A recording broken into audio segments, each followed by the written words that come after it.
fucking brain.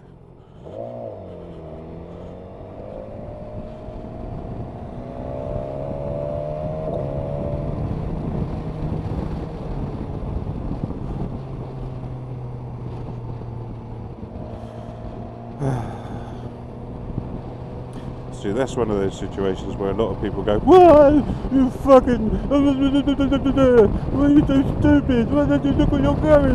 You see me?" Thing is, you could see that he wasn't going to stop when he was on the way in. I knew he wasn't gonna.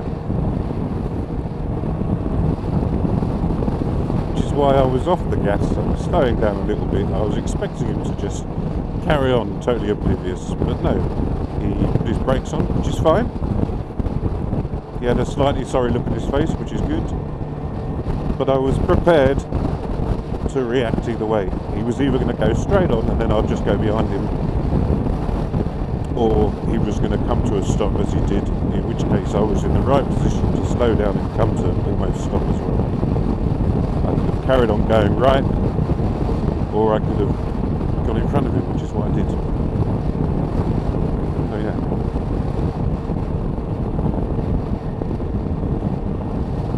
Does that count as a near miss? No. It's just a